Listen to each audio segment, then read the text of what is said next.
Você já pensou como tecnologia disruptiva pode impactar positivamente o seu negócio?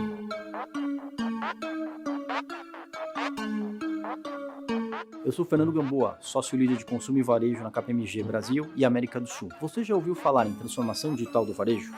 E como isso está conectado com 5G, IoT, inteligência artificial, machine learning, cloud? O mercado de consumo está em plena transformação. Os consumidores estão mais informados, conectados, exigentes e conscientes do seu papel na cadeia de valor. Há um aumento crescente da participação do comércio digital e da tecnologia no setor como um todo.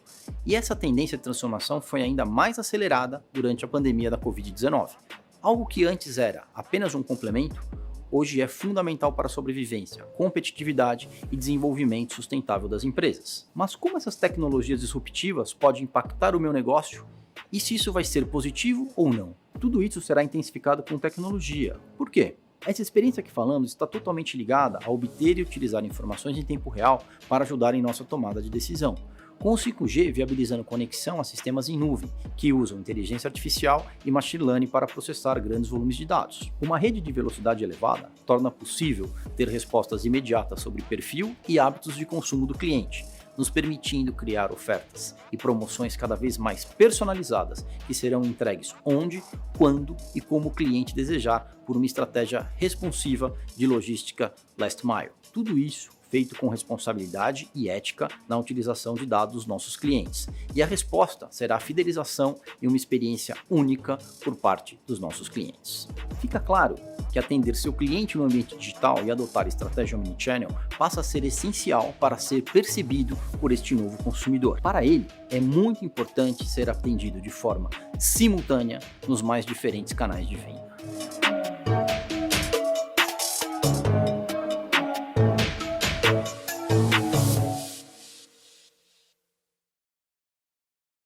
Muito bom dia a todos. Espero que todos estejam bem, seguros e aquecidos nessa manhã tão gelada aqui em São Paulo. A gente não está acostumado com todo esse frio, mas vamos fazer essa live aqui para aquecer um pouquinho.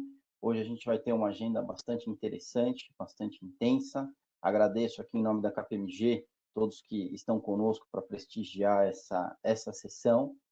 Eu sou o Fernando Gamboa, sou sócio líder de consumo e varejo na KPMG Brasil e América do Sul, e hoje tenho o prazer aqui de receber um time de super especialistas, né, para conversar um pouquinho com a gente sobre temas muito interessantes, né? A gente vai começar uma palestra falando um pouquinho sobre o cenário aqui político e econômico. Vamos passar depois uma sessão de perguntas e respostas sobre este cenário, que é super importante para a nossa tomada de decisão, aí, definição de estratégia. Depois vamos conversar um pouquinho sobre tendências e partir para duas apresentações bastante interessantes sobre o nosso setor de consumo e varejo. Numa delas, a gente vai falar sobre a transformação digital da Via, né? Transformação total, né? A Via Varejo, que hoje é Via, e depois falar um pouquinho da Nestlé, sobre como esse impacto do consumo consciente na sociedade. Por favor. E para conversar conosco, né, a gente vai ter um time aqui de super especialistas para discutir esses temas tão relevantes. A gente vai começar com o Silvio Castione, que é o diretor da Eurasia Group aqui no Brasil, trazendo toda essa parte de cenários para nós, né? Sempre com a sua análise super isenta, imparcial e assertiva. A gente gosta muito do conteúdo que a Eurasia traz para os eventos. Depois a gente vai conversar um pouco com o Edson Tavares, conhecido como Edinho, aí um Papa da Tecnologia, CTO da Via, quase que eu falei o nome antigo, desculpa, Edinho. Ele vai falar um pouco para nós de como foi essa transformação da Via, né? Como uma empresa que começou a pandemia de uma forma e está saindo da pandemia totalmente remodelada, uma transformação fantástica.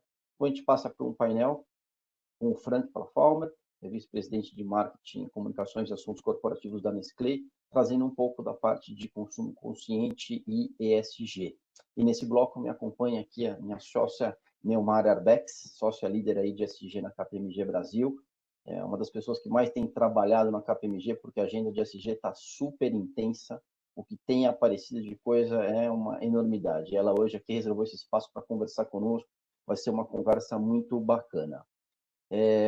Vamos lá, já vou passar para o Silvio, que tem um monte de informações interessantes. Sempre falo para o Silvio que a parte dele ele tem que preparar na madrugada anterior ao evento, porque o cenário é sempre muito dinâmico, né, Silvio? Com certeza, Fernando. Bom dia para você, bom dia para todo mundo que está aqui acompanhando a gente hoje. Grande prazer poder conversar com todos vocês sobre o cenário político que a gente tem pela frente.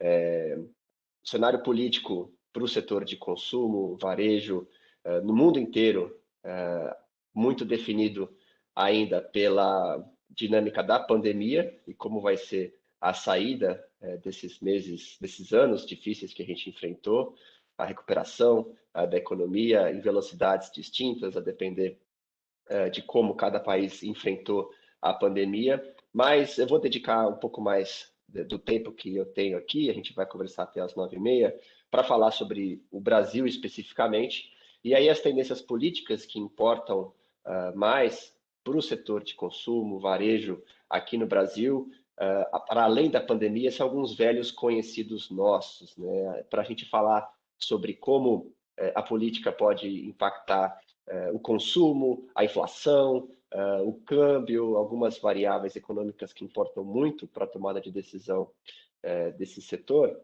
a gente tem que falar um pouco sobre instabilidade lá em Brasília, relações com o Congresso, as eleições do ano que vem, enfim, são alguns temas que a gente já está bastante acostumado a debater há anos e anos, né, nessa sucessão de crises, né? Como o Fernando falou, a gente não, no Brasil tem que preparar essas apresentações sempre na véspera, porque sempre pode ter uma surpresinha, uma novidade para a gente incorporar. Mas vamos lá, a gente tem aqui no Brasil o título dessa minha apresentação, tentar resumir esse nosso cenário. Com certeza são meses ainda difíceis que o Brasil tem pela frente, mas não vamos exagerar os riscos que estão diante de nós, tá? Às vezes a percepção que se tem quando se olha para o Brasil é de caos total, o governo acabou ou está prestes a acabar, está desmoronando, né? Vai ser também assim, uma eleição com muito muito difícil, muito disputada, grande incerteza. Ok, a gente tem meses difíceis mesmo pela frente, mas a gente ainda tem um cenário de avanço de algumas reformas importantes em Brasília. Não tem um descontrole fiscal, então existe sim espaço para uma recuperação da economia nesses próximos meses. O governo está longe de acabar, tá? E para o ano que vem, ainda que seja uma eleição de fato complicada, uma eleição difícil de prever, já é possível traçar algumas conclusões sobre como ela pode moldar o país nos anos que virão. Então, quando a gente compara o que a gente vê hoje, em termos de riscos para o Brasil, e pensa um ano atrás, quando a gente estava no meio da pandemia, os riscos agora são um pouco menores, tá? A gente já consegue ter mais clareza sobre o horizonte pela frente, e esse horizonte não é um horizonte desastroso, como às vezes pode parecer quando você olha o noticiário. Então, eu vou começar falando um pouco do cenário da pandemia, tá? Um pouco do nosso diagnóstico sobre a pandemia, que afinal de contas, no mundo inteiro, foi um fator que mais relevante desde que ela começou para definir os cenários político e econômico, e o que a gente está notando aqui no Brasil é um quadro de melhora importante. Tá? A gente ainda não saiu da crise da Covid, é bom que se diga que o número de mortes diárias continua bastante elevado, infelizmente mais de 1.000 pessoas ainda morrem por dia de Covid no Brasil, isso é um número ainda muito alto, mas a tendência é de melhora bastante nítida, dá para notar pelas curvas, né, que os casos eles já estão rodando ao nível bem mais baixo do que no início desse ano, e as mortes também já estão cedendo. E essa melhora tem acontecido em grande parte por causa da vacinação, tá? Que no próximo slide eu vou poder mostrar para vocês como a vacinação no Brasil ela tem avançado e, mais importante que isso, deve, no segundo semestre, alcançar uma parcela muito significativa da população brasileira. E nesse ponto, o Brasil se destaca em relação a outros países da América Latina. Claro que o Chile foi mais rápido, o Uruguai também teve um bom desempenho, mas com exceção desses dois países, você olha para o restante da região e mesmo para outros países emergentes, o Brasil tem tido um desempenho bastante positivo na vacinação, e é isso que explica, em grande parte, o motivo da curva da pandemia estar melhorando gradualmente, tanto nos casos quanto nos óbitos. Alguém poderia dizer, o Brasil poderia ter sido mais rápido na vacinação? Com certeza poderia, dado o histórico do país contra outras doenças. Mas, se você olha para o resultado de hoje e compara com outros países também, é preciso reconhecer que a situação no Brasil ela tem sido positiva e vai melhorar ainda mais. Lá no começo do ano havia muitas dúvidas a respeito desse processo de vacinação, muito medo de atrasos, de falta de vacina. Claro que houve alguns episódios ao longo do percurso, mas nenhum desses atrasos que aconteceram ao longo dos últimos meses foi suficiente para impedir que o Brasil alcance uma cobertura vacinal de 90% da população adulta até o fim de setembro. Tá? Essa é a meta do governo, cobrir 90% da população adulta com a primeira dose, então, esse número que eu me refiro. Nenhum país tem a meta de cobrir 100%, porque sempre tem um grupo da população que não pode tomar a vacina, e você também coloca na conta alguns que não vão tomar, não vão procurar a vacina. Mas, no Brasil, o desejo por vacina é maior do que nos Estados Unidos, do que na Europa. A população tem demonstrado, por meio de pesquisas de opinião, que está mais disposta a procurar a vacina. Então, é factível que ainda no terceiro trimestre a primeira dose alcance 90% da população adulta, tá? Ainda sem incluir nessa conta a população abaixo de 18 anos. Até o final do ano, se todo esse contingente de fato se vacinar com a primeira dose nesses próximos 2 meses, até o fim do ano você vai ter alcançado a vacinação completa com a segunda dose também de 90% da população adulta. Isso é suficiente, de acordo com os estudos que foram feitos até agora, para controlar a transmissão da doença. A Covid ainda vai circular, mas vai passar a ser uma doença controlada do ponto de vista de saúde pública, assim como outras doenças com as quais a gente convive. Tá? Então, é muito importante ter isso em mente, porque, claro, a gente ainda convive com algumas ameaças, as variantes, nunca dá para dizer, a princípio, se alguma dessas variantes pode mudar totalmente o quadro. Elas podem ter escape da vacina, podem ter uma gravidade maior, mas com os dados que estão disponíveis hoje, com as variantes que circulam hoje, dá para ter confiança de que o Brasil caminha de maneira sólida para um processo de abertura da economia até o final do ano. Não é à toa que já ontem mesmo o governador de São Paulo anunciou o fim das restrições. A partir de 17 de agosto, outros estados vão seguir pelo mesmo caminho.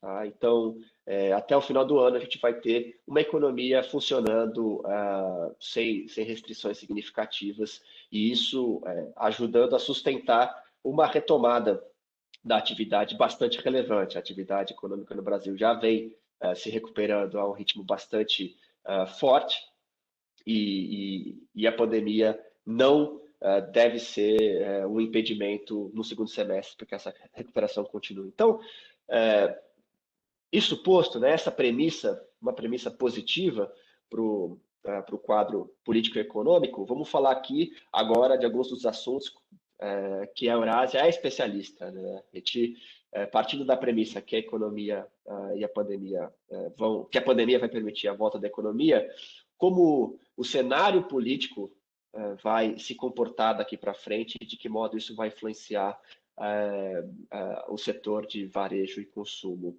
A principal variável que a gente monitora do ponto de vista da opinião pública, a popularidade do presidente. Então, eu tenho aqui também alguns gráficos, né, no próximo slide, que vão poder ilustrar como a popularidade do presidente tem se comportado ao longo do governo e como a gente espera que ela se comporte daqui para frente. Tá? É claro que o noticiário muitas vezes foca nos ministérios, nas emendas, nos cargos que o presidente oferece para os seus aliados do Congresso, mas, no fim das contas, o principal fator, né, que determina a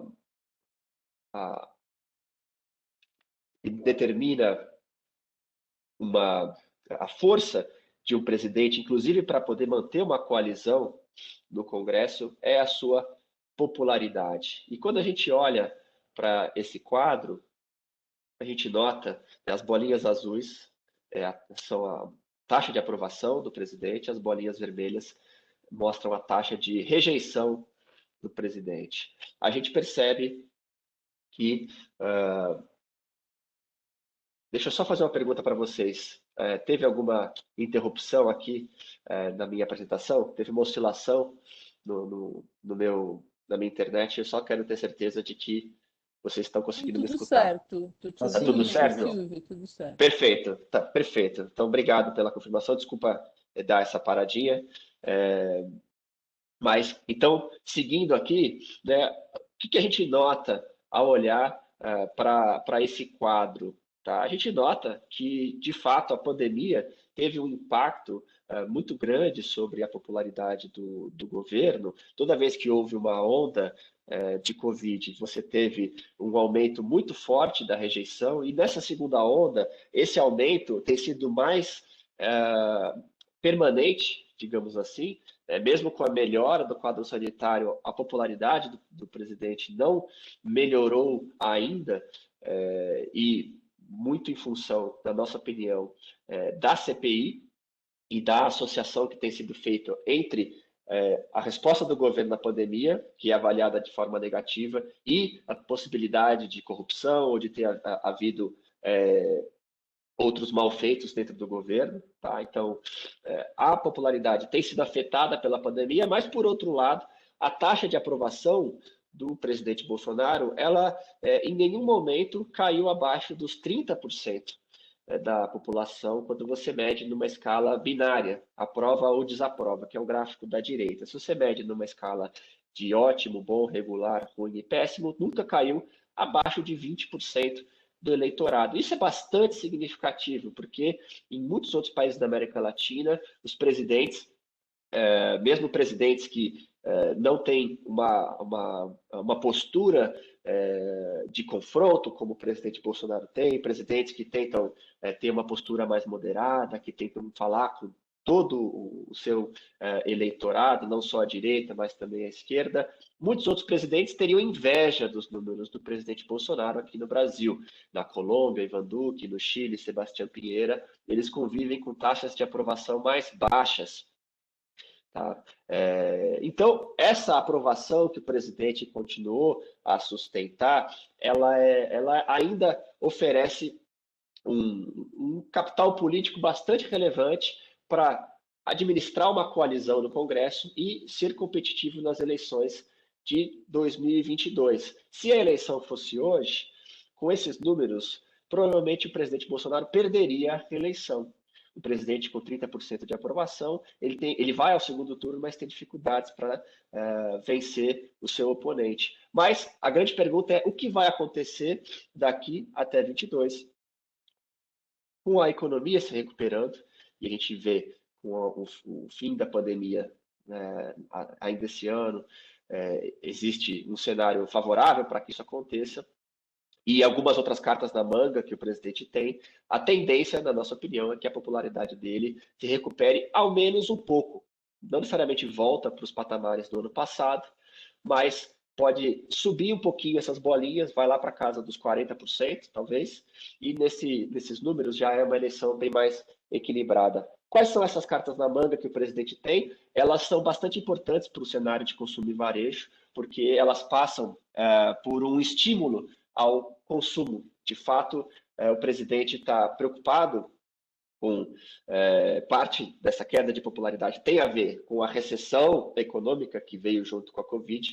Então, o governo está tentando trazer medidas que ajudem a estimular o consumo, especialmente na baixa renda, porque isso vai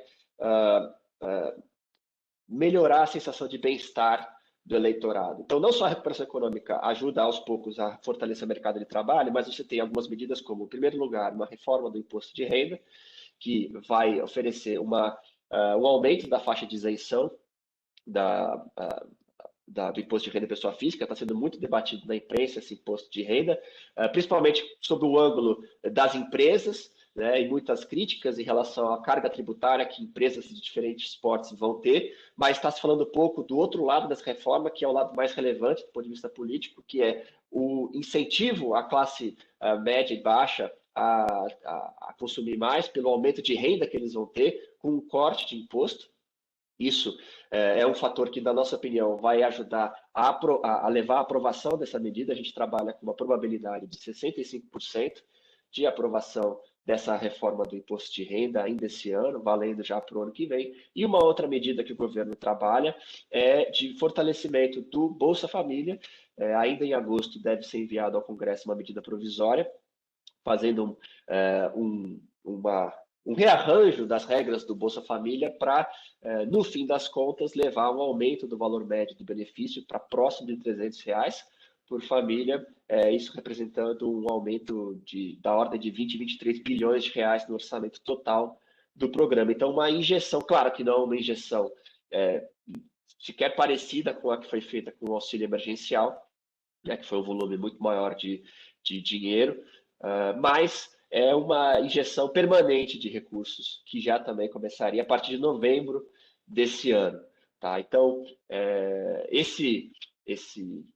esse foco do governo em acelerar a economia, e principalmente via o canal do consumo, e mirando as classes média e baixa, principalmente, com vistas à reeleição de 22, é um componente importante do cenário político que vai ser favorável ao setor de consumo e varejo nos próximos 18 meses. Quais são alguns dos riscos? Então, eu vou concluir falando aqui de alguns dos riscos que a gente tem pela frente. Tá? O primeiro deles é o que poderia desarranjar esse cenário político de uma maneira mais relevante. Poderia ser a CPI? A gente acha difícil. Tá? A gente acha que a CPI está pressionando a popularidade do presidente, mas a gente acha difícil que venha alguma revelação com força suficiente para desabar a popularidade dele dos atuais níveis.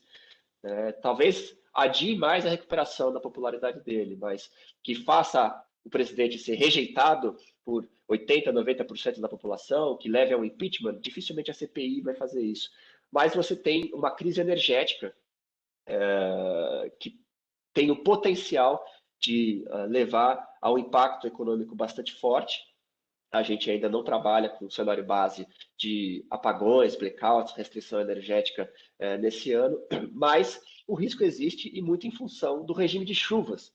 Se a próxima temporada de chuvas for muito ruim, para o ano que vem existe um risco maior de haver algum tipo de restrição energética e isso poderia desestabilizar essa recuperação econômica e também o governo Bolsonaro antes das eleições. Não seria por impeachment, mas seria para inviabilizar a reeleição do presidente, até abrindo espaço para uma terceira via, eventualmente. Tá? Por enquanto, o impacto da crise energética, se não é na restrição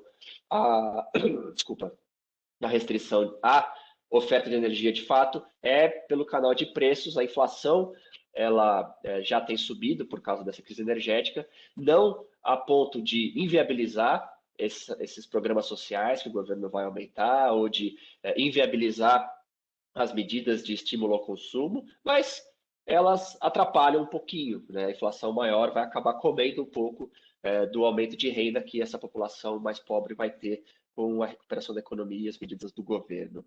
Tá? Esse é um risco muito importante. Eu vou concluir com o próximo slide falando do segundo risco, que é o risco de volatilidade na economia, no mercado financeiro, por causa das eleições de 22. Tá?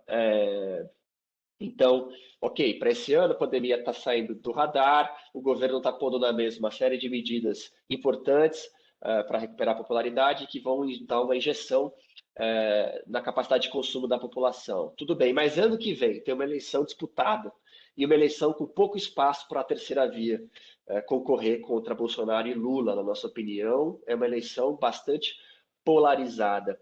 E a depender da velocidade de recuperação da economia e da popularidade do Bolsonaro, a esquerda tem grandes chances. Ela pode chegar a vencer essa eleição. Hoje a gente diria que é quase 50-50. Tá muito apertado, vai ser bem difícil de prever. Quem ganhar vai ganhar com uma margem menor do que o Bolsonaro ganhou em 2018, que foram 10 pontos percentuais em relação ao Fernando Haddad. Mas hoje a gente daria uma pequena vantagem para o presidente Bolsonaro, apostando que a economia vai se recuperar com força. Mas esse quadro pode mudar, vai ser bem volátil ao longo do ano que vem. E dependendo da incerteza a respeito da chance de vitória da esquerda, e principalmente do que um eventual governo de esquerda vai fazer com a política fiscal do governo a partir de 23, vai ter um impacto sobre câmbio, que vai ter um impacto sobre inflação. A gente pode estar convivendo num ambiente macroeconômico mais desafiador, que começa a atrapalhar a velocidade de recuperação da economia ao longo do ano de 2022. Então, é preciso prestar muita atenção às pesquisas eleitorais, a partir do ano que vem, principalmente. Nesse ano, dá para ver nesse quadro aqui, elas estão muito diferentes, é muito difícil de tirar grandes conclusões, cada pesquisa dá um cenário diferente, e aqui não é porque um instituto está tentando puxar a sardinha para um lado ou para o outro, é mais porque cada um tem um método diferente, um pesquisa online, outro pesquisa por telefone, outro presencial, faz a pergunta de um jeito diferente e, mais importante, o eleitor nem está pensando na eleição do ano que vem. Então, as respostas variam muito de instituto para instituto, mas conforme a eleição se aproxime ao longo do ano que vem, essa variância tende a diminuir um pouco mais e isso vai ser um fator bem importante para monitorar, para poder entender a volatilidade dos mercados financeiros e como ela vai poder impactar o cenário da economia real ao longo de 2022. Mas eu vou parar por aqui, tá, Fernando? Fico aqui à disposição de vocês, maior prazer para poder aprofundar um pouco desses temas nas perguntas e respostas. Muito obrigado. Nós que agradecemos, Silvio, sempre muito claro e principalmente isento, né? A gente sempre diz, gosto muito dessa visão que você traz, baseada em dados, baseadas em fatos, e fica claro que, por vezes, a gente, olhando o que hoje circula em grandes mídias, a situação parece não ser tão grave como... Não estou dizendo que ela não é grave, mas ela não é tão quanto o pessoal vem colocando. E queria explorar contigo um tema que acho que é super relevante, você comentou aqui, quando a gente fala da rejeição do presidente, né? A gente sabe que tem uma rejeição. Quando, fazendo uma análise desses dados, você consegue citar 3 ou 4 grandes fatores aí que estão influenciando diretamente nessa rejeição? Que você disse, é possível recuperar. Então, se é possível recuperar, acho que está claro o que hoje causa rejeição e como isso pode ser contornado aí nesse médio prazo, até a eleição o ano que vem, né? Sim, a aprovação, a rejeição a um presidente e também a decisão de voto em cada eleição depende muito das prioridades do eleitor. Essas prioridades elas vão mudando ao longo do tempo, mas alguns temas estão sempre presentes. A economia é sempre um tema muito importante para o eleitor e depois de uma pancada tão forte que a economia passou por causa da Covid, ela é um dos fatores mais relevantes para essa rejeição maior. Tá?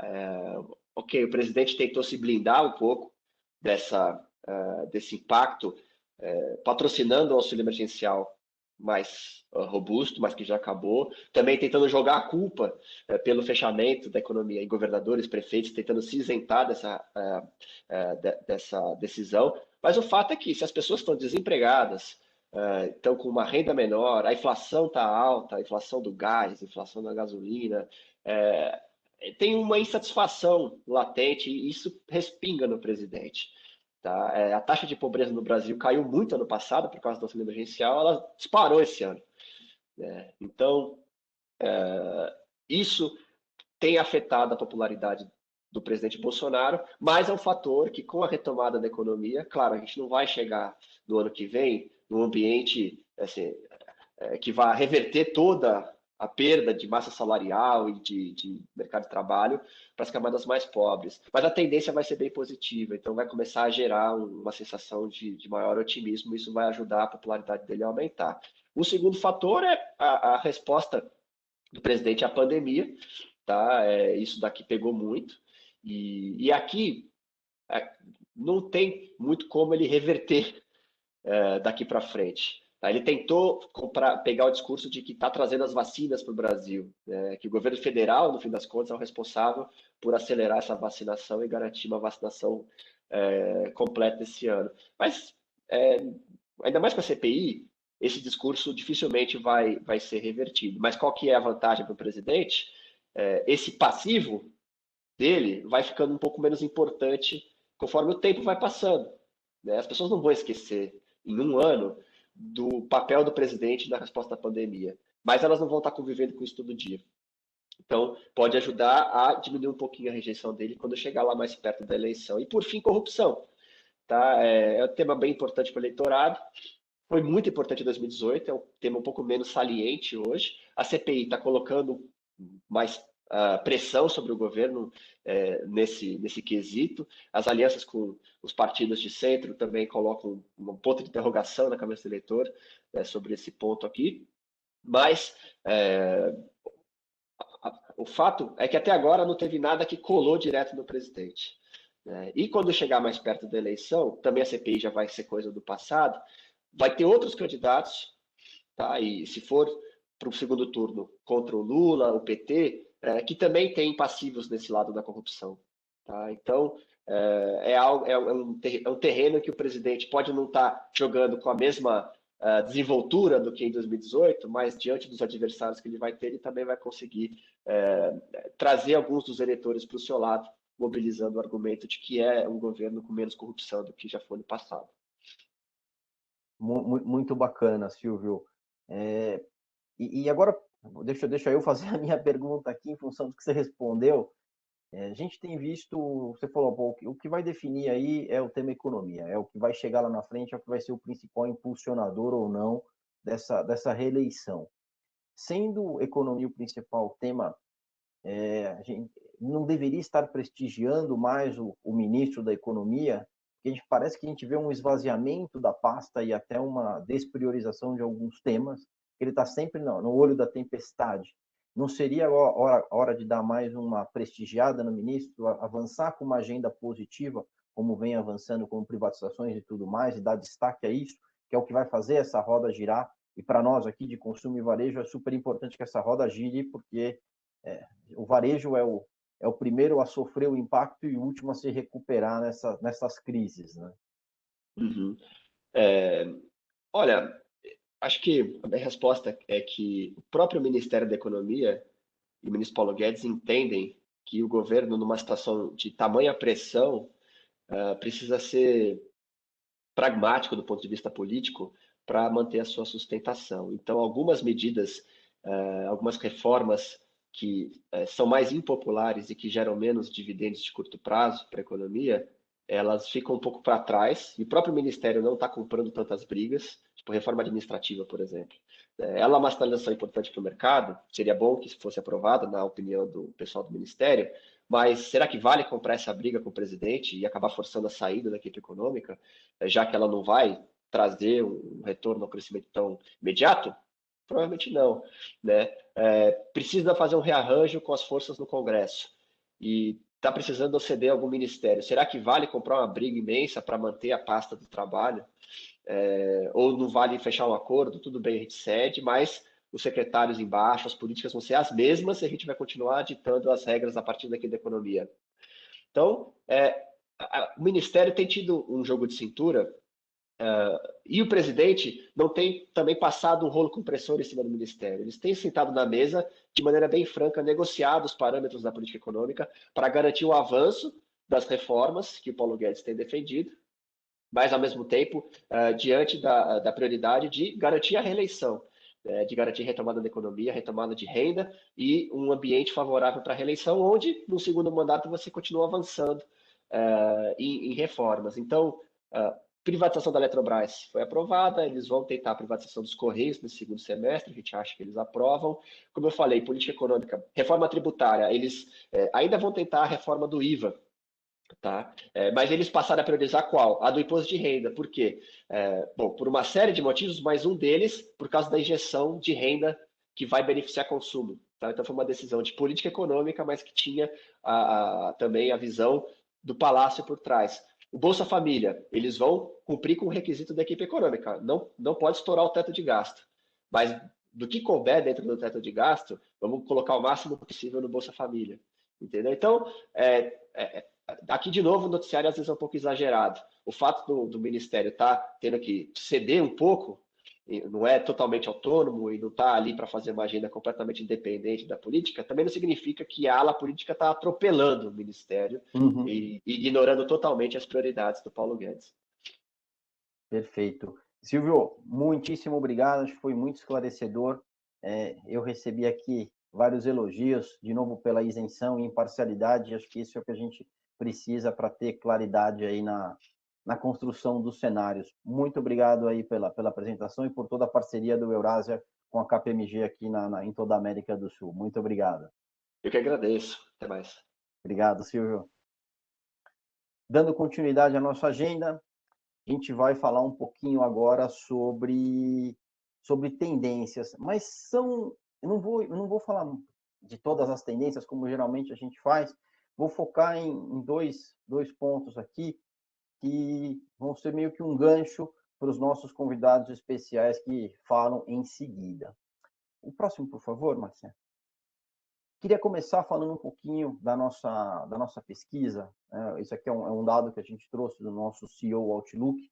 É uma pesquisa global da KPMG. A gente entrevista CEOs das principais empresas do mundo e perguntamos, né? Essa pesquisa foi feita a gente tem a última coleta de dados ela aqui em março, abril, e a gente perguntou como né? Como é que os CEOs estão vendo a empresa no futuro, para onde vai este negócio. E a gente olha os principais riscos, né? Quais são os riscos que as empresas estão hoje visualizando. Primeiro deles, risco na cadeia de abastecimento, né? Que é algo super presente.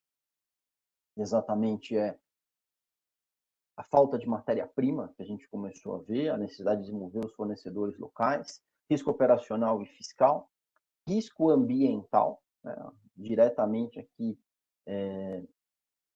associado à agenda ESG que a gente vem falando, o risco regulatório que sempre esteve presente, risco de talento. A gente tem visto nos mercados já que abriram e tudo mais, tem acontecido alguns apagões de talento, ondas de não são demissões forçadas pelas empresas, demissões voluntárias, onde as pessoas estão buscando melhores condições. Então, isso é um tema importante, que o talento vai ser fundamental na retomada. Risco reputacional, de novo, mais um tema que bate direto aqui no nosso tema de ESG, e o risco cultural. Próximo, por favor. Quando a gente olha do nosso lado de consumo para falar do ESG, a gente também foi atrás desse dado para ver como os CEOs estão vendo como é que fica o ESG depois que tudo isso passar. E aqui a gente sempre fala da parte de ambiente, parte social e a parte de governança corporativa. E a gente vê que a Ampla, né, quando a gente olha aqui, a gente quer garantir esse resultado, você vê que a gente tem um número muito alto de pessoas que estão absolutamente de acordo em manter este cenário, ou seja, as conquistas que foram feitas, os avanços nesta agenda de ESG nos 3 pilares, eles são fundamentais e seguem no nosso pacote, tá? Inclusive, é super prioritário para nós o tema da manutenção desses programas no pós-pandemia, o que é muito bom, né? Essa agenda ESG ela vem para fortalecer nossa sociedade e essa retribuição é super importante e ela vem ganhando um espaço muito grande nos setores de consumo e varejo. Próximo, por favor. E aqui eu vou chamar o nosso convidado especial, o Edson Tavares, o Edinho, que é o CTO da Via Varejo, para falar um pouco sobre como essa transformação, né, começou como Via Varejo no começo da pandemia e está terminando agora como Via. E, Edinho, antes de passar a palavra, eu queria também falar de um dado que a gente viu no CEO Outlook, né, nessa pesquisa. A gente sempre escutou falar que tecnologia era gasto, né? A gente tinha que justificar o gasto em tecnologia. E depois a gente começou a escutar que era justificar o investimento. E a nossa pesquisa mostrou que esse investimento, por primeira vez desde que a gente começou a coletar os dados, ele passou a ser minoritário nos sistemas tradicionais de compliance e back-office e passou a ser majoritário em sistemas de front-office, os sistemas que geram receita, que interagem com o cliente, que colocam o cliente no centro. E para mim essa é uma tremenda notícia para o varejo, né? Uma vez que a gente consegue atender aquele que é a razão de todo o varejo, não é? Poxa, Gamboa, muito bom esse tópico. Primeiro, bom dia a você, bom dia a todo o time da KPMG e a todos que estão aqui nos ouvindo. É um prazer, queria agradecer pelo convite que você me fez, junto com o Gibran. Muito legal estar aqui e sempre contem com a Via em toda essa caminhada. Isso tem a ver, né, Gamboa, com a importância da tecnologia e o papel da tecnologia dentro do negócio. E esse será um dos temas que eu vou tocar na apresentação. Mas o papel de tecnologia vem mudando ao longo do tempo. E essa mudança desse papel, tanto no varejo quanto em outros business, acabam nos levando a essa mudança de cultura e essa mudança de entendimento, onde tecnologia era vista como custo e hoje é vista como investimento, porque hoje tecnologia é negócio. Tecnologia não é mais um facilitador, simplesmente, né? Então, isso mudou muito e essa mudança faz com que tenhamos essa visão pelo lado dos investidores e pelo lado dos proprietários de empresa hoje. Muito bom. Bem, vamos lá? Eu queria passar nesse slide aqui, mas bem rápido. Eu acho que é um slide que é conhecido por todos que estão aqui assistindo, mas todo mundo fala da aceleração da digitalização posterior à pandemia. E é óbvio que a pandemia trouxe, sim, uma aceleração na digitalização das empresas, porém, essa digitalização ela começou há um certo tempo, né? Então, isso não é algo que é novo, não é algo que nasceu agora, não nasceu com a pandemia. Era algo que já estávamos numa caminhada, já estávamos num processo e teve, sim, uma aceleração importante agora durante a pandemia. No próximo slide, nós vamos começar a falar um pouco sobre o varejo, né? E o que isso mudou, né, durante esse período da pandemia e que já vinha mudando ali antes, e o que é essa transformação digital e o que ela impactou dentro do negócio.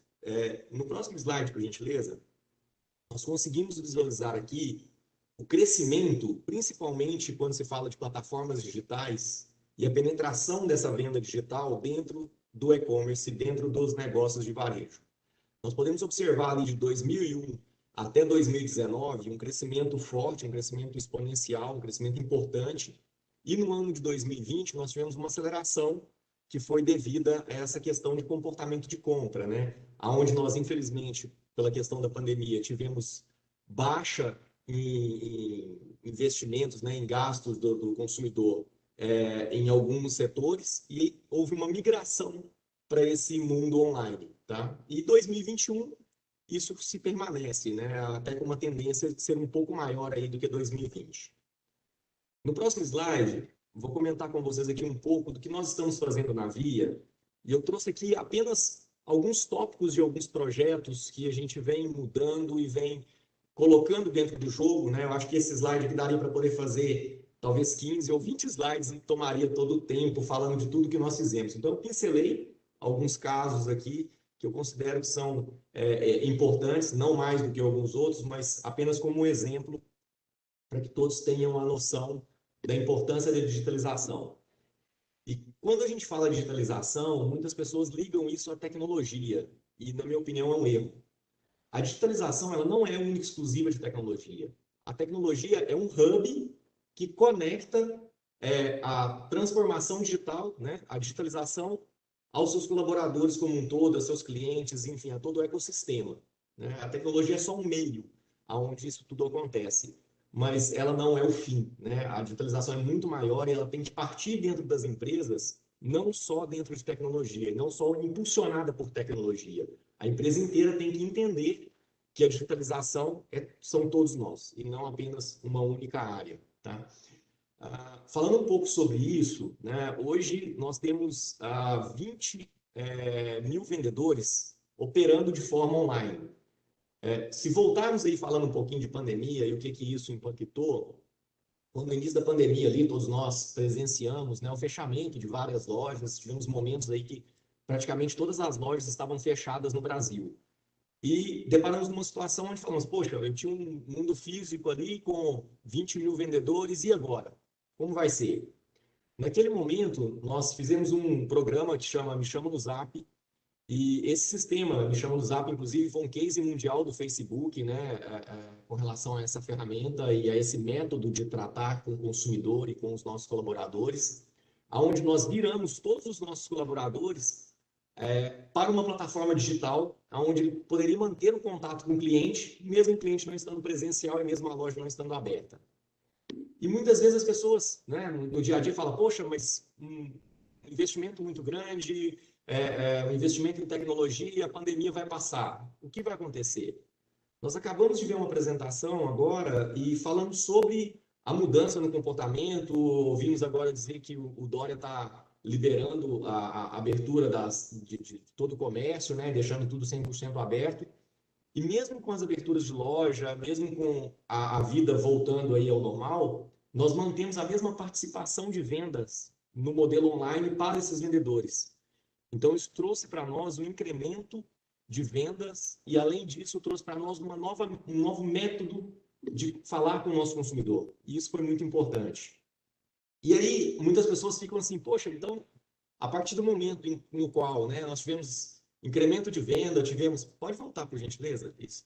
Tivemos um incremento de venda e tivemos um acréscimo no volume de transações no mundo online, o que acontece com o mundo físico? E a resposta é simples, o mundo físico continua forte. A Via, para quem às vezes não conhece, a Via é formada hoje pelas marcas online Ponto, Casas Bahia e Extra.com, né? E nas lojas físicas com Casas Bahia e Ponto, tá? Hoje nós temos mais de 1.000 lojas espalhadas pelo Brasil e 28 centros de distribuição. Aonde essas 1.000 lojas hoje funcionam como hubs logísticos.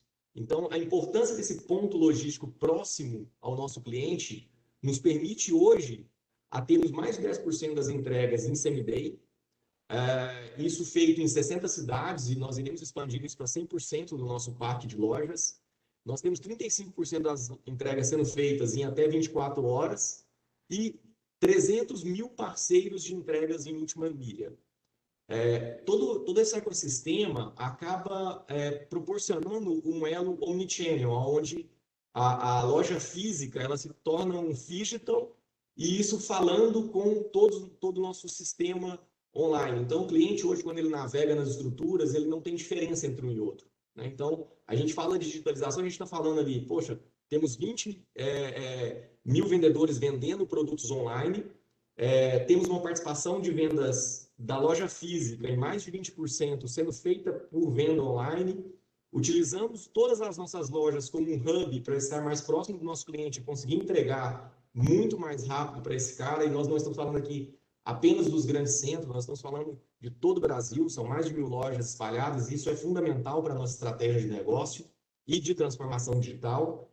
E a Via se passa agora por um momento onde ela é uma plataforma de relacionamento, né? Hoje nós já contamos com mais de 68 mil sellers dentro da nossa plataforma e mais de 30 milhões de SKUs. Então, como as coisas começam a se ligar, utilizando a tecnologia em favor dessa digitalização.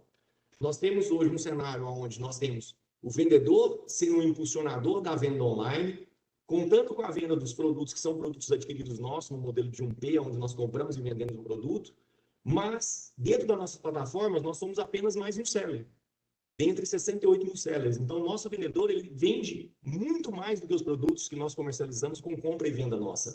Ele vende produtos de 68 mil sellers que estão dentro da nossa plataforma, e são mais de 30 milhões de SKUs. Então, isso fala um pouco do que nós estamos fazendo dentro da Via, dessa transformação digital e a importância de tecnologia dentro desse jogo, mas a tecnologia sendo inclusiva a todos os colaboradores e não exclusivamente uma plataforma ou um código ou algo assim, né? E até falando um pouco sobre essa transformação, no próximo slide, nós conseguimos ver um pouco de como muda a cabeça do varejo, né? A cabeça do negócio sobre tecnologia, né? Tecnologia ali em 1980 era muito visto como um suporte, né? 1980 para frente ali, tá? A gente tinha negócio separado e tecnologia de alguma forma colaborava, né? Com uma gestão de estoque, uma gestão fiscal, uma gestão contábil, mas não fazia muito parte do negócio, né? Era meio que um suporte colaborativo, né?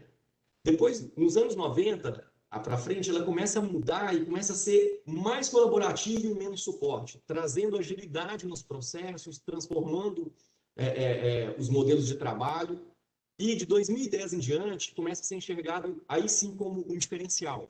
A tecnologia se aproxima mais de negócio, começa a estar um pouco mais inteirado junto com o ecossistema todo e se torna um diferencial. As empresas que tinham tecnologia acabavam se despontando.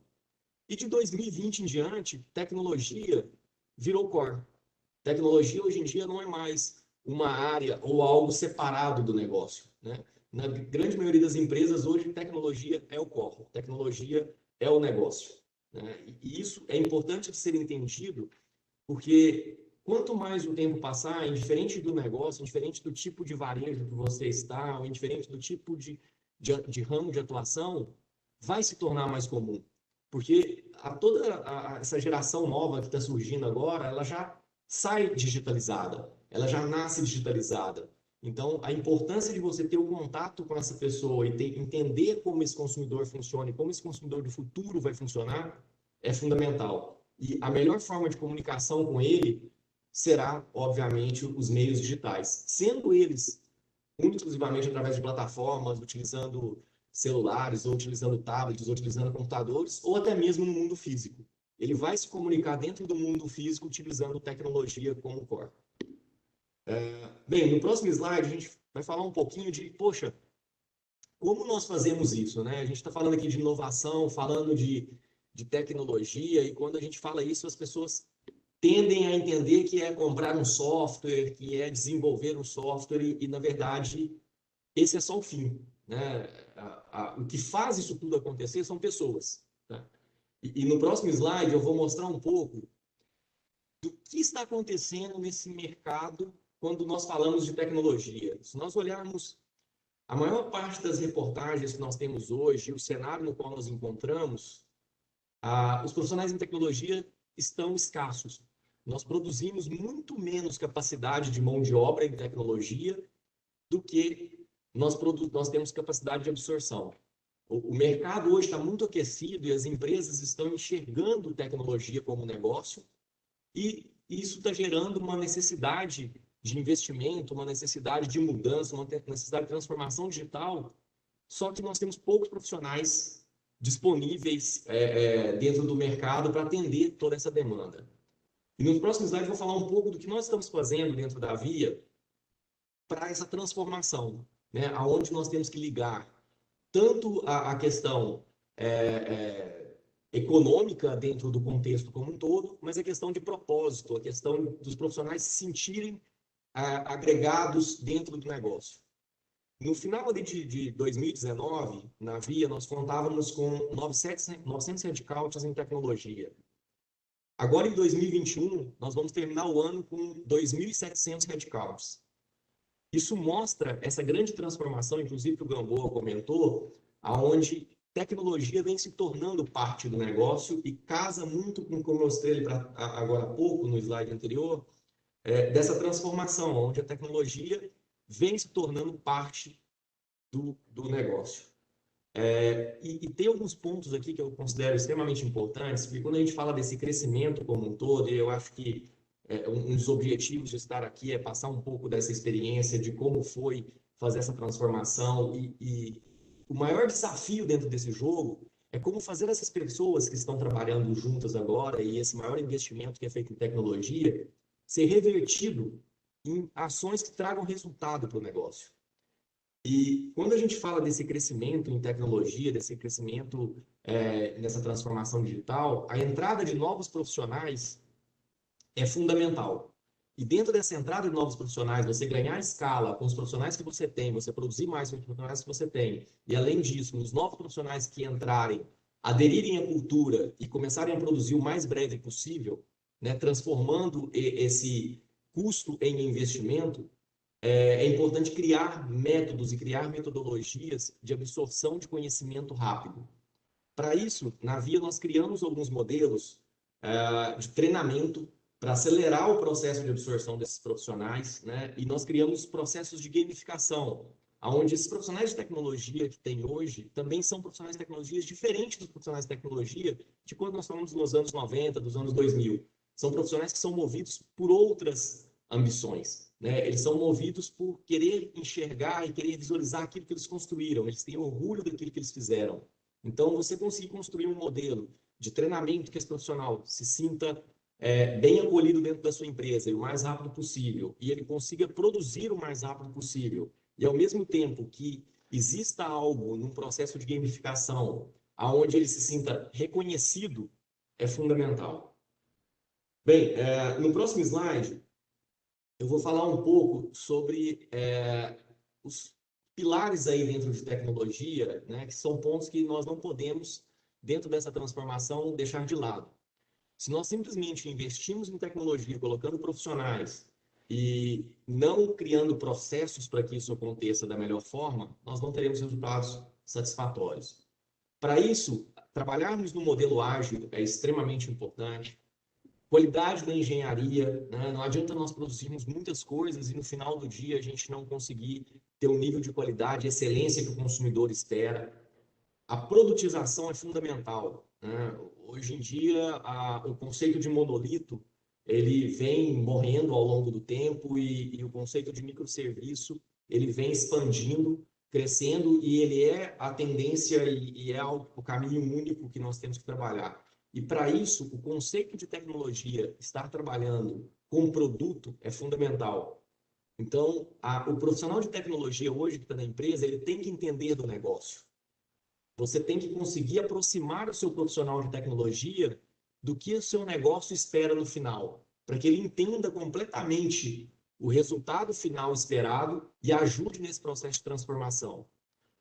Falando um pouco mais aí, a gente fala de dados, que é um ponto fundamental. Você tem que evoluir a comunicação junto com o seu cliente, aproximar dele o máximo possível e tratar ele como um indivíduo único. E para isso, dados é fundamental. A partir desse momento, você consegue ter também uma UX personalizada, um método de falar com o seu cliente de forma diferente.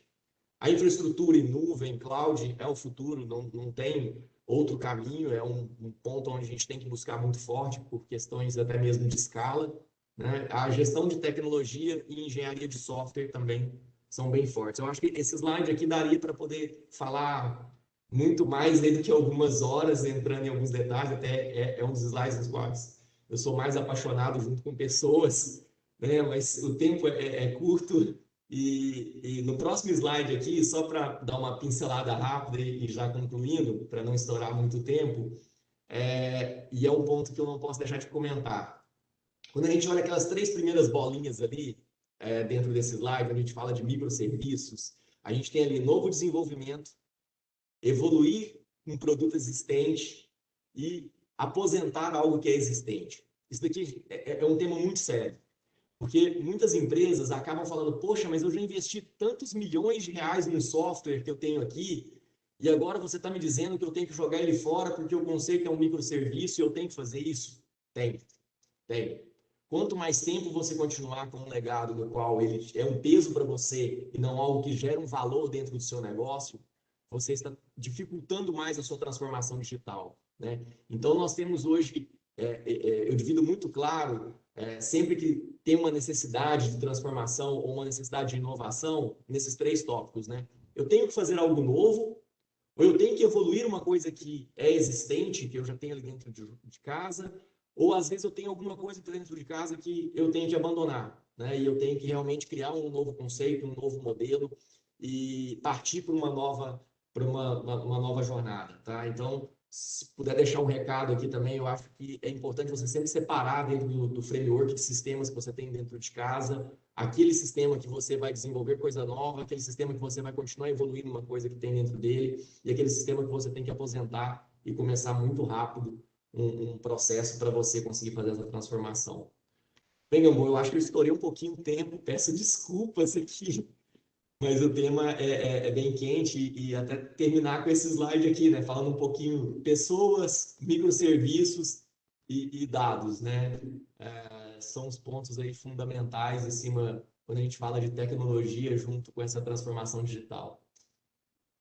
Dinho, obrigado, foi excelente. Acho que esse grande finale do microserviço aí é uma quebra de paradigma, ficou muito bacana isso daí, e realmente ele quebra o mindset das pessoas que falam, pô, eu já coloquei dinheiro, eu vou jogar fora, não quero. Pô, fantástico. Mas precisa de coragem para fazer isso daí, não é todo mundo que topa rifar o investimento já feito. Dinho, você fica conosco, daqui a pouco a gente volta para as perguntas. Muito obrigado. Queria agora chamar o Frank. Frank é o vice-presidente de Marketing, Comunicações e Assuntos Corporativos da Nestlé Brasil. Vai conversar um pouco conosco aqui sobre a parte de consumo consciente, como a Nestlé vem tratando esses pontos. Frank, bom dia, muitíssimo obrigado pela sua participação. Por favor, aí comentar aí o que a Nestlé tem feito nesse sentido. Muito bom dia, Fernando. Espero que você esteja me escutando bem. É sempre bom perguntar para saber se o som está legal nesses tempos. Muito obrigado pelo convite, é um prazer estar aqui. Espero que você e todos que nos acompanham estejam bem de saúde e continuamos a nos cuidar. O tema de hoje é um tema muito apaixonante, né?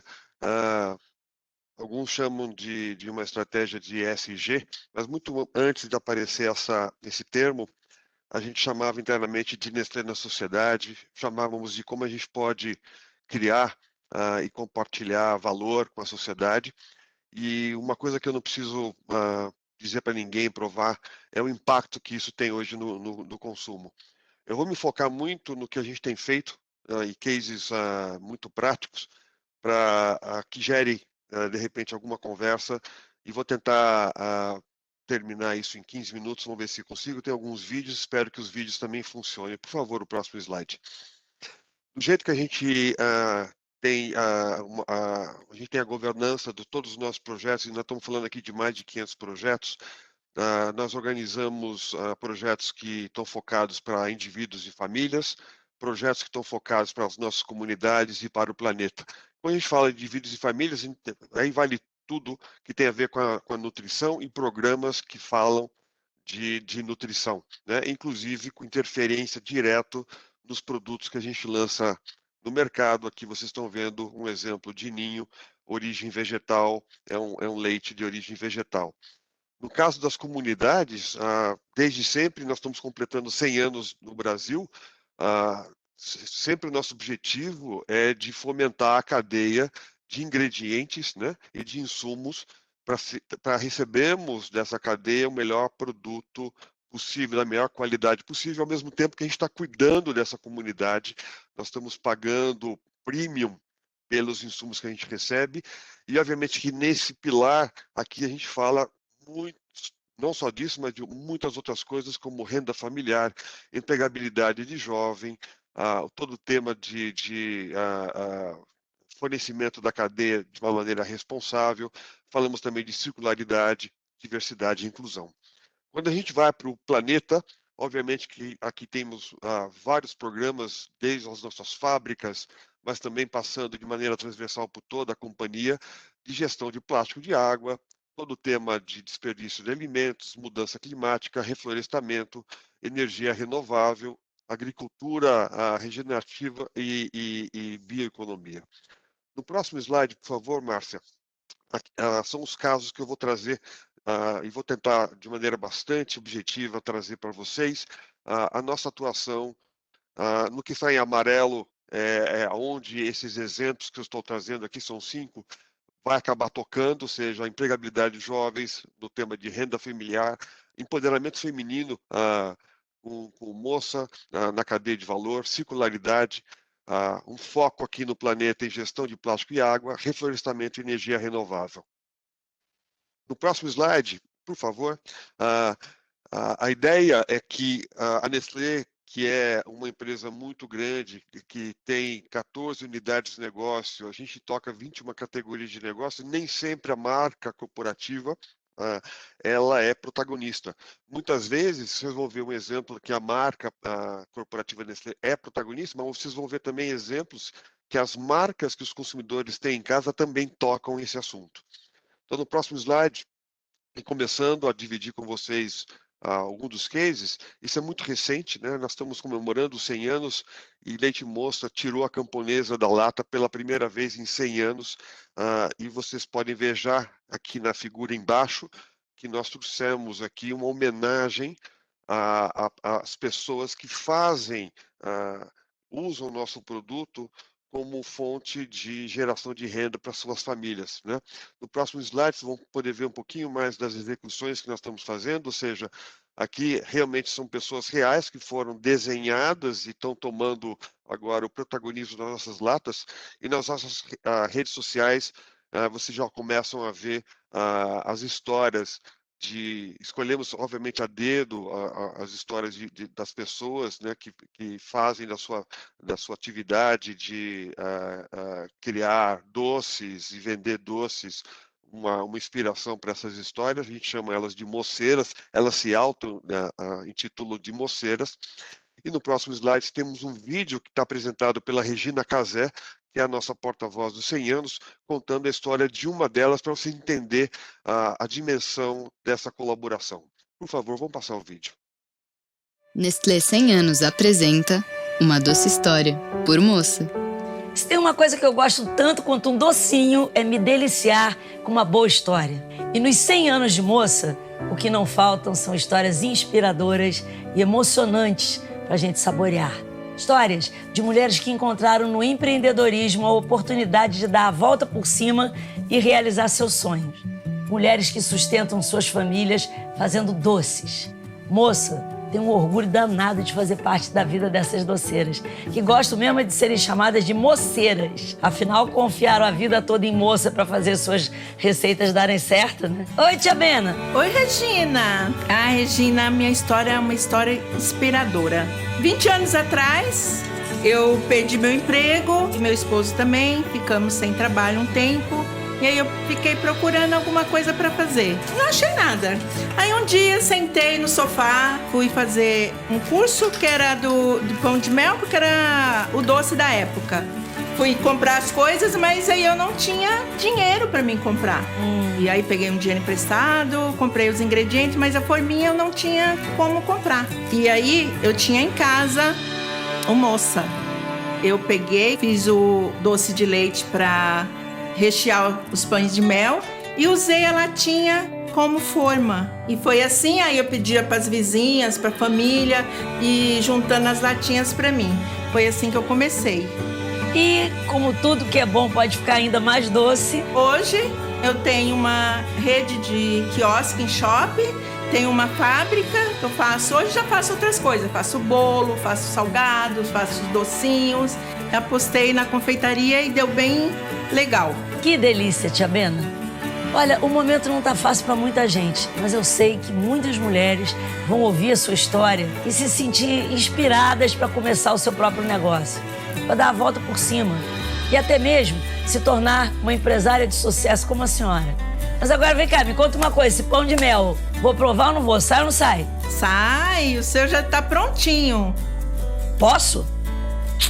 Tchararam! E aí, gostou? Delícia! Apoiar o empreendedorismo feminino.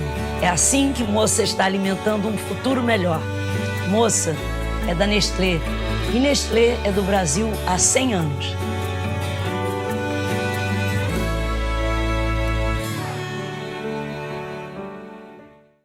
Como vocês podem ver, a nossa escolha na comemoração dos 100 anos foi pelo legado que a companhia pode deixar para a sociedade, muito mais do que a celebração histórica dos 100 anos.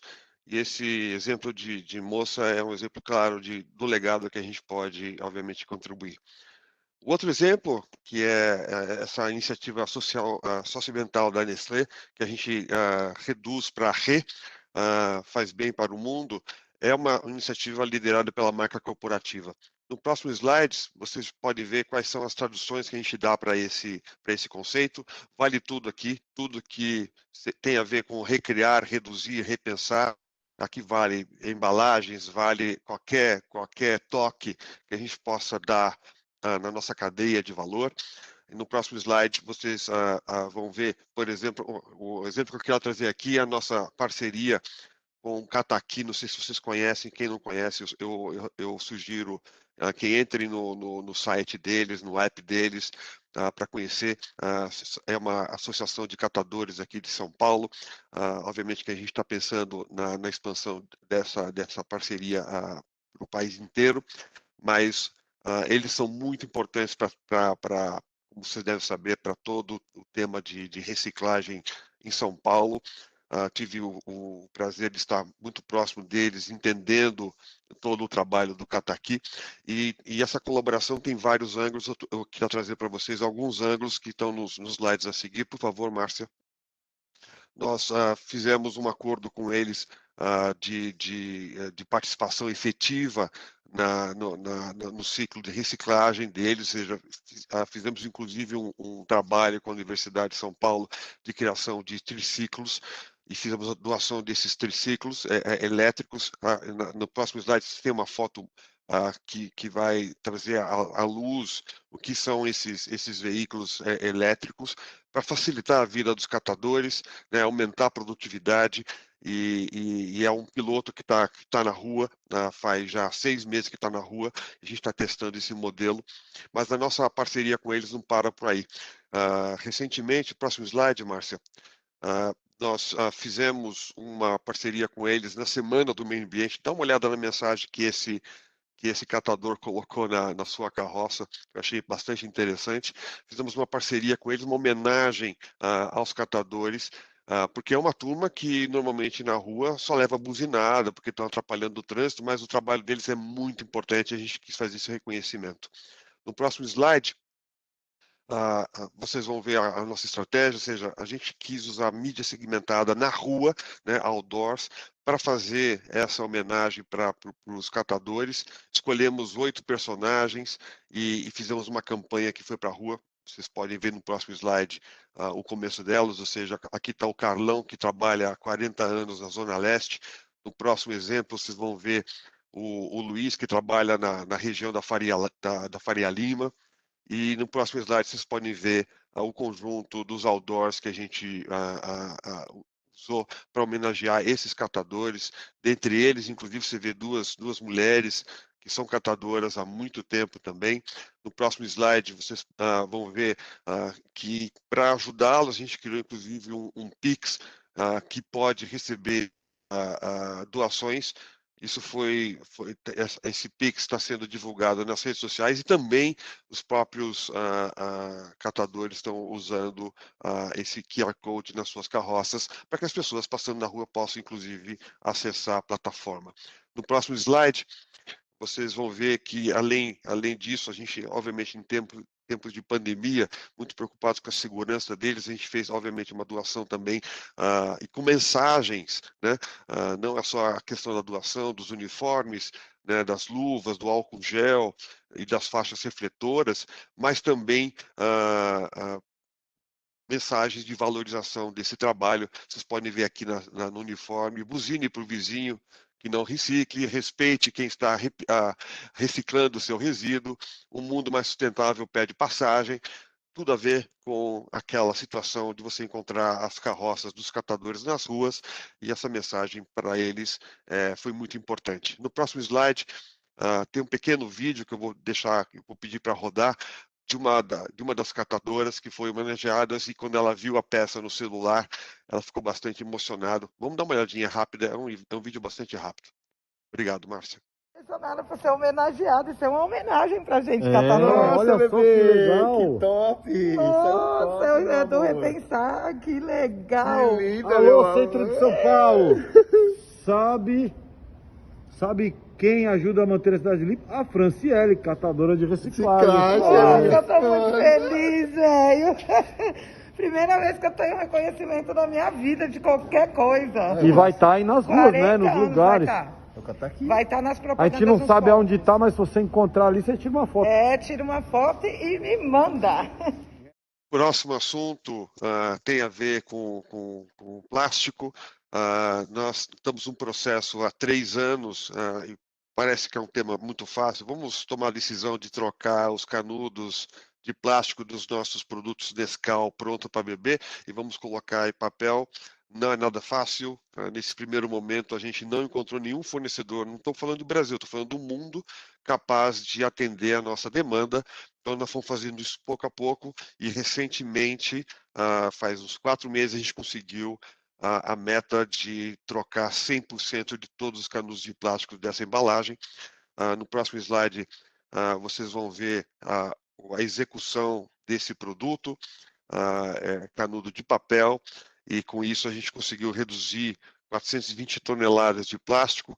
Inclusive, a gente fez uma parceria que é bastante extensa com o Projeto Tamar, de educação sobre o tema de reciclagem, de como a gente pode descartar o produto, e também fizemos uma parceria com esportes que usam plástico reciclado para, por exemplo, fabricar pranchas de surf. Eles têm uma iniciativa muito linda lá no Tamar, de educação ambiental e de fomento ao esporte com pranchas recicladas. No próximo slide, vocês vão ver que, obviamente, que toda essa ação ela vai para vários pontos de contato, inclusive o ponto de venda, e obviamente é uma vantagem competitiva. E eu tenho uma ótima notícia para dar para vocês: a nossa concorrência, obviamente, está seguindo e também está trocando os canudos de plástico por papel, e obviamente que essa é uma ação muito bem-vinda, porque esse é um benefício para todo mundo. No próximo slide, vocês vão ver um vídeo para a mídia digital, onde a gente comunicou a troca de canudos de uma maneira que a gente acredita que seja impactante para o consumidor, para chamar a atenção desse tema. Vamos passar o vídeo, por favor?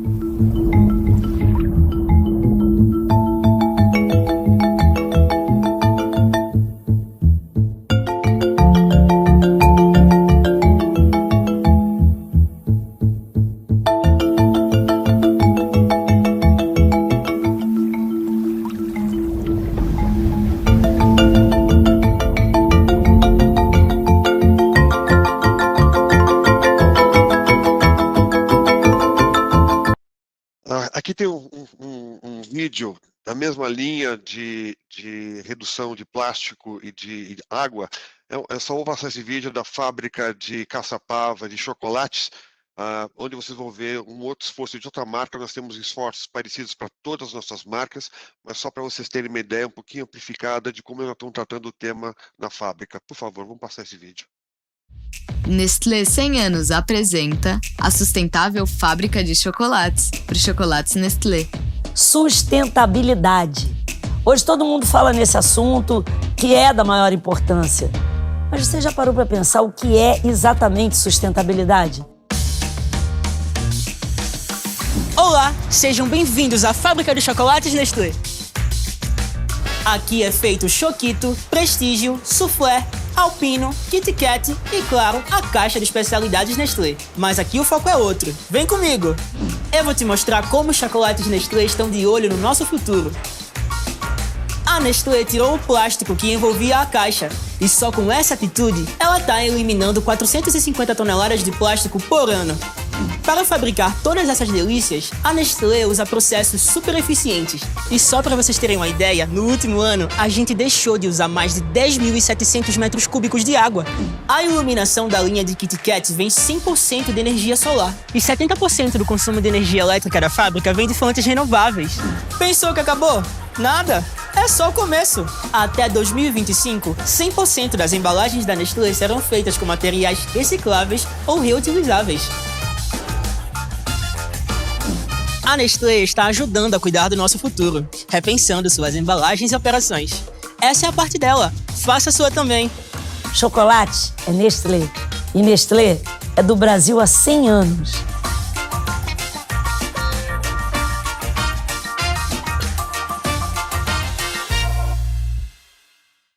No próximo slide, meu último case é um case de reflorestamento.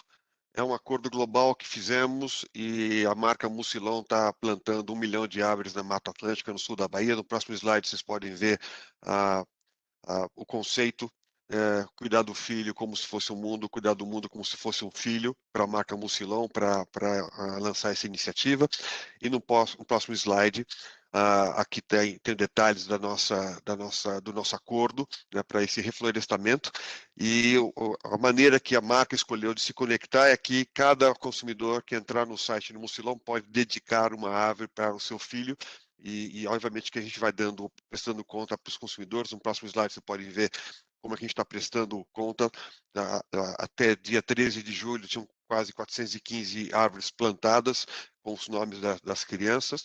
No próximo slide, vocês vão ver um vídeo que resume essa iniciativa e é meu último case. Vamos lá, por favor? Nestlé 100 anos apresenta Sementes do Futuro, por Mucilon. O que é que uma criança e uma árvore têm em comum? A gente é a sementinha de um futuro melhor. E como cuidar da gente é cuidar do nosso planeta? Mucilon está plantando 1 milhão de árvores lá na Mata Atlântica, criando um montão de empregos para ONGs, comunidades e até famílias. Tipo a do Matias, do Rafa, da Vivi. Oi, tia Vivi! Até nossa família tá participando, dedicando pra gente uma árvore no site de Mucilon. Eu ganhei a minha. Eu também. Eu também.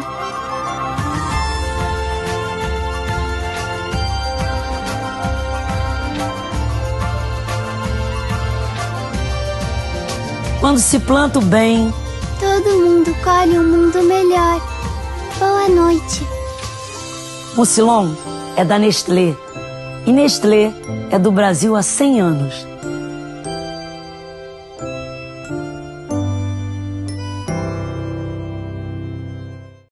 Como vocês podem ver, apesar da gente organizar a governança em 3 pilares, essas coisas estão sempre se fundindo.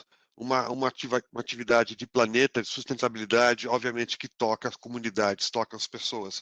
E isso acontece em todos os pilares da nossa governança. Muito obrigado pela atenção de vocês. Fernando?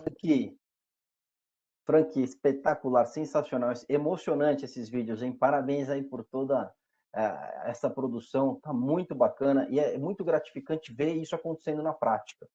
E deixa eu chamar a Neumara aqui, que é a nossa sócia de ESG, que trata desse tema há tanto tempo, uma especialista, para te fazer uma pergunta, porque, Neumara, gostei demais dessa apresentação e todos esses vídeos, hein? Você viu como está avançando essa agenda? Parabéns, Frank, muito importante, todos os temas muito relevantes, a forma de comunicar é impressionante e coloca a Nestlé aí entre os formadores de opinião do consumidor brasileiro já há tanto tempo, né? E agora num momento tão importante, ainda mais, né, relevante aí tudo que vocês têm para mostrar e para ensinar também, para discutir, para aproveitar os que já sabem. Parabéns, Frank, muito bonita a apresentação.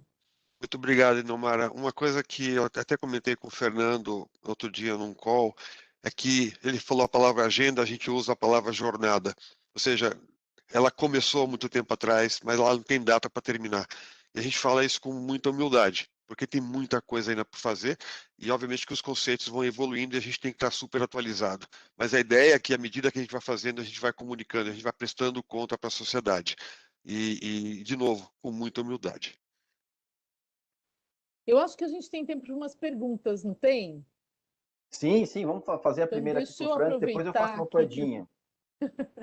que o Frank está aqui. Então, claro, numa operação desse tamanho, né, mais de 20 mil colaboradores, dezenas de marcas, chegando à casa dos brasileiros aí, né, de norte a sul, todos os níveis sociais, todos os grupos, essa presença muito forte, com ela vem uma responsabilidade. Então, a primeira pergunta que eu tenho é, você mencionou num dos vídeos a dificuldade que é você começar uma iniciativa, por exemplo, como a do Canudinho, e transformar ela numa escala nacional para toda a operação. E a mesma coisa, claro, se a gente começar a pensar nas embalagens ou na questão do empoderamento feminino, na igualdade, né, dos gêneros dentro das operações e da cadeia de fornecimento, são agendas imensas.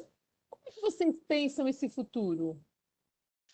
Bom, a gente pensa que são jornadas, a gente estabelece KPIs bastante precisos para todas essas linhas. No começo da apresentação, eu mencionei para você que nós temos mais ou menos 500 projetos divididos naqueles 3 pilares, né? E, obviamente, que com um plano de ação muito, muito detalhado para cada um deles. E a gente imagina que o futuro é a soma de cada um desses projetos. Ou seja, não tem um foco, vamos agora em cuidar de planeta. Não funciona assim. Essas coisas estão interligadas.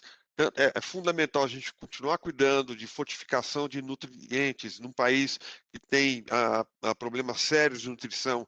Temos que continuar cuidando de empoderamento feminino, empreendedorismo, como vocês viram no case de Moça, e das comunidades que produzem os ingredientes que a gente precisa para produzir os nossos produtos, e obviamente que com o planeta. É uma agenda muito grande, que tem uma governança muito rígida, e a gente vê que a soma dessas coisas é que vão garantir o futuro. Muito com o pensamento do legado. A gente teve uma discussão estratégica recente para a estratégia dos 100 anos, e a gente, obviamente, colocou muito foco no legado. Qual é o legado que uma companhia do tamanho, com a penetração que a Nestlé tem nos lares brasileiros, são 99% dos lares, pode deixar? Que contribuição a gente pode deixar para a sociedade? E a gente acredita, tem muita convicção, que não é uma questão que a gente resolve até 31 de dezembro desse ano, é uma atuação contínua, coerente, e que, obviamente, está sempre aberta para aprendizado. Ou seja, a gente tem feito, por exemplo, orgânico, né? Você mencionou os canudos, mas eu te dou outro exemplo, para transformar uma fazenda de um sistema normal para orgânico, são pelo menos 3 anos. Eu estou aqui pegando o exemplo mais crítico para transformar uma fazenda num orgânico, e isso a gente precisa trabalhar junto. Não basta apenas demandar que uma fazenda se transforme em orgânica assim, porque não vai acontecer. Nós temos uma área de agricultura com agrônomos bastante capazes, focados em leite, por exemplo, para ajudar a comunidade a transformar essa operação. Ou seja, não é uma coisa pontual, é uma coisa que realmente demanda muito trabalho e trabalho continuado. É um projeto infinito, né? Toda agenda de sustentabilidade pode se conectar numa empresa com tudo que a Nestlé faz, né? De tantas formas diferentes. Posso fazer mais uma pergunta, Fernando? Dá tempo? Não, deixa eu só trazer o Edinho numa questão, aí você engata essa depois na sequência. Tá bom. Eu tenho uma aqui que eu acho que mistura todos os temas. A gente conversou isso no Esquenta e eu queria que o Edinho comentasse um pouquinho sobre isso, porque eu acho que é um tema que está muito ligado. Edinho, tecnologia, TI como vetor de inclusão e diversidade. Esse tema, eu sei que você tem trabalhado isso e ele faz parte da agenda aí da Via, né? O que você pode contar para nós sobre esse tema? É fundamental, né, Gamboa? Se pensarmos que a tecnologia está em contato com o consumidor final, para que possamos desenvolver os produtos falando com cada grupo, né, de pessoas, com cada pessoa de forma única, é importante termos do lado de cá, em tecnologia, a representatividade dessas pessoas, né? E quando a gente fala da Via, hoje nós já temos na liderança de tecnologia, mais de 20% da liderança, né, de gerentes e diretores são mulheres. E no time de tecnologia nós temos quase 30% já do time sendo formado por mulheres, né? E quando nós falamos de diversidade, vamos um pouco além, né? Vamos para LGBTQI+, vamos para negros, pardos, né? E é importante quem está fazendo esse código, quem está construindo essa ferramenta no qual o consumidor vai ter o contato, entender, né? Saber exatamente como comunicar e como falar com essa pessoa. E isso está extremamente ligado à UX que é colocada ali na ponta. Então, é fundamental para o negócio ter essa diversidade dentro de tecnologia. É parte essencial. Faz bem em toda a sociedade essa diversidade. A gente precisa estimular cada vez mais essa adoção, que aqui a gente tem duas empresas que estão fazendo com muito sucesso. A KPMG também tem uma agenda muito forte disso, e acho que a gente só tem a ganhar. Tá. Ô, Gamboa, eu posso só fazer um comentário ainda, além nessa questão da diversidade também, desculpa, mas que é importante, né? A diversidade também vai de região. E muitas vezes a gente não observa para isso, né? E agora com home office, principalmente em tecnologia, né? A Via adotou aí home office como uma prática dentro da área de tecnologia, e isso nos possibilitou uma coisa maravilhosa, que hoje nós temos profissionais na área de tecnologia em todos os estados do Brasil. E isso também traz uma diversidade importante e algo que deve ser colocado sim, deve ser considerado para todos aqui que estão ouvindo, ter no mínimo um pedaço, né, um pouco da área de tecnologia com home office. Né? Na Via nós acabamos adotando um modelo um pouco mais agressivo e estamos tendo um sucesso muito grande, tá? E muito grande na entrega, na qualidade da entrega, naquilo que nós estamos construindo e possibilitando também pessoas que estavam em algumas regiões e não conseguiam ter a oportunidade de trabalhar em um grupo como a Via. Não, com certeza. Acho que essa tecnologia possibilita coisas fantásticas. Neumara é um exemplo disso. Neumara não está conosco aqui na São Paulo gelada, ela está na Holanda, né, Neumara? Isso mesmo, fiquei presa. Graças à tecnologia, eu consegui trabalhar o tempo todo, né? 2 jornadas aí, porque a gente está confuso. Mas, claro, a tecnologia foi fundamental. E aí a gente também vê quais são os problemas que são comuns no mundo inteiro e quais são os específicos regionais aí, tanto em tecnologia quanto diversidade, inclusão, temas muito interessantes. Você queria fazer mais uma pergunta para o Frank, não, Neumara? Não, eu faço para os dois, posso começar com o Frank, mas bom, nós da KPMG, a gente tem aí a oportunidade de acompanhar muitas empresas nessa jornada ESG. A gente também fala de jornada, Frank, porque é isso mesmo que a gente observa, né? E a Via também é uma empresa que eu conheço há bastante tempo, tenho acompanhado essa transformação, me aproximei da Via bem quando toda a direção da Via foi mudada, né? E aí todo esse novo capítulo começou. Mas quando eu escuto pessoas como vocês, né, dentro de operações tão grandes e que têm tanto impacto na realidade brasileira e na vida do consumidor brasileiro, né, de tantas formas diferentes, eu sempre fico pensando, nós da KPMG, né, com o nosso vice-profissional, quais são os principais desafios que vocês veem, vamos dizer, para os próximos 3 anos? O que vem pela frente? O que vocês estão planejando? O que vocês estão visualizando, né? O que vocês querem atingir aí nos próximos 3 anos e que vocês pensam, nossa, isso seria muito bom a gente conseguir aí nos próximos 3 anos, e os principais desafios são pessoas, são as cadeias, né, de fornecedores que têm que se manter, é essa conversa, né, com o consumidor, com a sociedade brasileira que também está aprendendo, né, no meio disso tudo. O que vocês acham? Eu poderia dizer, e muito alinhado com o que o Edson falou, ou seja, nós temos um desafio muito grande de talento, né? Ele mencionou toda a problemática do talento em tecnologia, que também nos afeta, mas também outras áreas foram muito demandadas com o tema da pandemia, com o tema de teletrabalho. Então, o que a gente tem feito de uma maneira muito organizada é rever justamente o perfil do talento que nós precisamos olhando para o futuro. Né? E estamos realmente revisando esse talento, obviamente sempre com um olhar para a diversidade e inclusão, e a questão nacional que o Brasil nos propicia, ela é muito importante, ou seja, o teletrabalho, inclusive, não importa onde você está sentado, você pode, inclusive, entregar uma ótima qualidade de trabalho estando sentado no Nordeste, no Norte, no Sul, no Sudeste, não importa. Esse é o lado do recursos humanos. Ainda recursos humanos, formas de trabalhar. Né? A pandemia nos ensinou uma nova maneira de trabalhar, né? Muito mais colaborativa, muito mais focada, seja em projetos ou em audiências, para falar um pouquinho da minha área de marketing e comunicação, ou seja, o foco, qual é a audiência, qual é a necessidade, como nós vamos chegar lá. Não importa qual a disciplina que você domina, vem aqui, venha colaborar, que nós temos um desafio comum.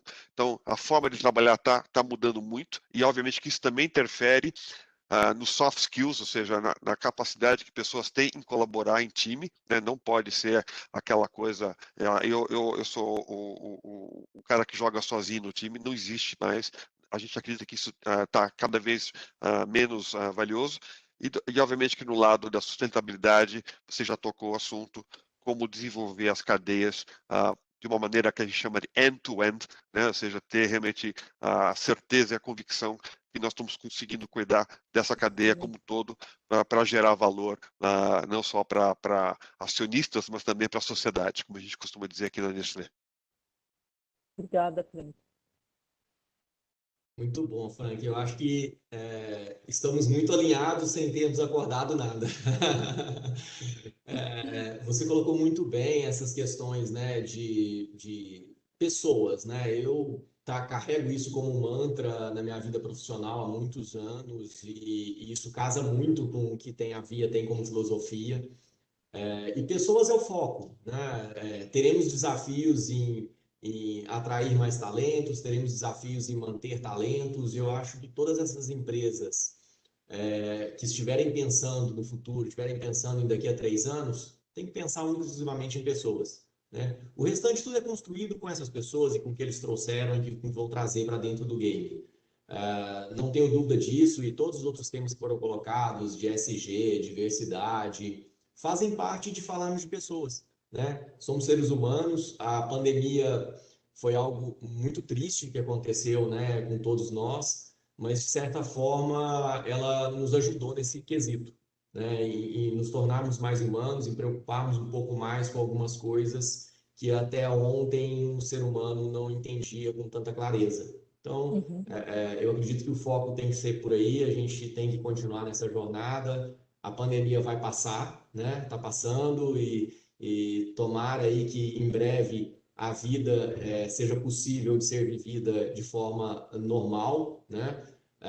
Mas que não percamos o que nós ganhamos com a pandemia, né? O que teve de ruim já ficou, machucou muitas famílias, tivemos muitas pessoas aí que perderam entes queridos, e isso é muito triste. Mas, ao mesmo ponto, ela deixou algumas coisas, alguns ensinamentos para nós, e que grandes corporações aí adotaram isso e vão seguir nessa jornada.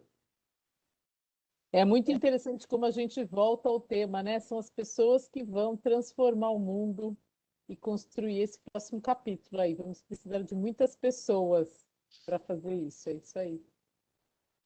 Pessoal, vamos passar para as considerações finais aqui. A gente acabou estourando o tempo. A conversa foi tão boa que passou um pouquinho, mas foi riquíssimo, principalmente essa parte final aqui de debates. Vamos começar pela Neumara, e aí depois Frank e Edinho, para a gente poder encerrar.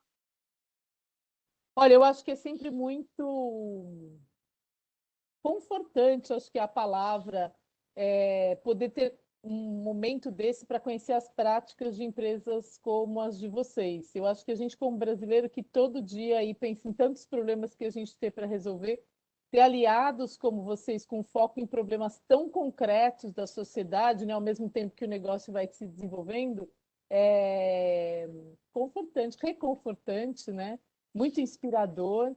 E eu espero que essa jornada de vocês seja acompanhada de não só muito sucesso, mas muitas pessoas cheias de ideias boas, e também questionamentos, né, são eles que movem aí essa agenda para frente. A gente da KPMG também tem a nossa própria jornada ESG dentro, né, Fernando? A gente, como líder da empresa, a gente também tem essa tarefa de implementar a nossa, a gente está sempre aprendendo aí com os parceiros, com os clientes, com os especialistas com os quais a gente trabalha, e a gente ainda tem essa outra, né, de ajudar as empresas aí também nessa trajetória, que é, na verdade, um pouco do foco do Fernando e muito o meu foco. Então, muito bom conhecer o que vocês estão fazendo e espero que isso continue, que a gente possa ajudar a isso ganhar grandes escalas. Nós temos umas ideias aí também, uma hora dessa a gente vai falar disso. Frank? Muito obrigado pela oportunidade de participar e de debater, de estar aqui com o Edson, com a Mara, com o Fernando, foi muito importante. E a minha mensagem a gente aprendeu muito nesse processo da pandemia, né? A gente continua sendo impactado por ela. Começou com uma preocupação com pessoas, ela vai terminar com uma preocupação com as pessoas, né? Vertentes diferentes, mas ainda assim as pessoas estão no centro dessa discussão e dessa preocupação. E acredito que essa preocupação, inclusive, que é uma agenda maior, uniu concorrentes, uniu empresas da mesma cadeia que não se falavam ou não colaboravam de uma maneira efetiva, né? Eu lembro recentemente que a gente se juntou com a Ambev para criar vouchers para bares e restaurantes que estavam realmente fechados e tinham um problema sério de receitas. A gente se uniu para tentar fazer que o negócio não parasse e continuasse, eles pudessem, na reabertura, ter essa receita garantida. E antes da pandemia, esse tipo de colaboração era muito mais rara.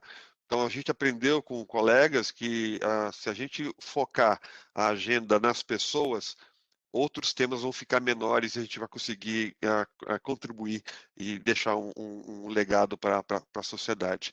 Então, eu fico muito feliz e espero, e o Edson já tocou nesse assunto, que a gente não desperdice esse aprendizado, que a gente saia da pandemia melhor do que a gente entrou.